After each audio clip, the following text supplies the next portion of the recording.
आज 12 मई है, बुद्ध पूर्णिमा का दिन है। इस बुद्ध पूर्णिमा को मैं अपने देशवासियों को बहुत-बहुत शुभकामना और हार्दिक बधाई देता हूँ और शुभकामना देता हूँ बुद्ध पूर्णिमा का। आज ही के दिन शाम को 8 बजे हमारे देश के प्रधानमंत्री टीवी पर आए और आने के बाद देश को संबोधित किया और पाकिस्तान और इंडिया के बीच में जो तनाव था, जो झगड़ा चल रहा था, जो लड़ाई चल रही थी, देश के लोग ये सोच रहे थे कि कुछ बातें इसके ताल्लुक से होंगी और जो जंगबंदी हुई, जंगबंदी के भी बारे में कुछ बातें होंगी। लेकिन प्रधानमंत्री नरेंद्र मोदी ने पूरे देश को बहुत ही मायूस किया और इनका जो खिताब था कौम के नाम, उस खिताब में एक मायूस प्रधानमंत्री दिखाई दिया और एक थका हुआ प्रधानमंत्री दिखाई दिया। वैसे भी हमारे देश के प्रधानमंत्री 75 ईयर के हो गए, 75 साल के एक बुजुर्ग हो गए हैं। अब इनसे ये देश संभलने वाला नहीं है। जिस तरीके से जंगबंदी का ऐलान अमेरिका का सदर करता है ट्रंप, उसको देख के इतनी बेइज्जती महसूस हुई, इतनी शर्म महसूस हुई कि हमारे देश का प्रधानमंत्री क्या कर रहा है। एक अलग देश का राष्ट्रपति डोनाल्ड ट्रंप, अमेरिका का राष्ट्रपति, वो अनाउंस कर रहा है, ऐलान कर रहा है जंगबंदी का।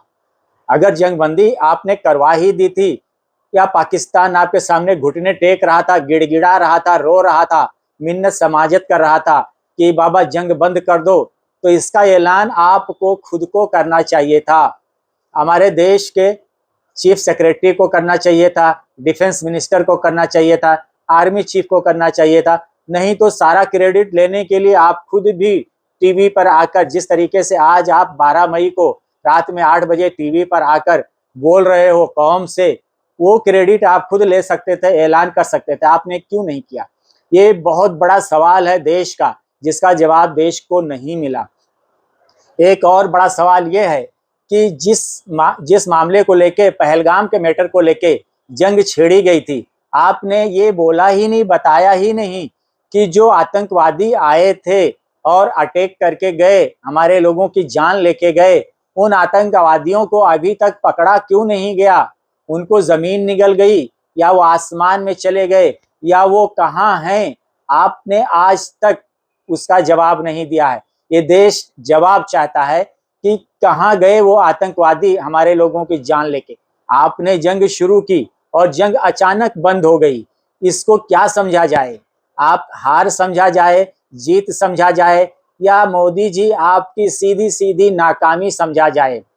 अब हमारा ये जो देश है, अब आपसे संभलने वाला नहीं है। आप यहाँ 60 साल के, 58 ईयर के, 58 साल के, 60 साल के लोग होते हैं तो उनको रिटायर कर दिया जाता है।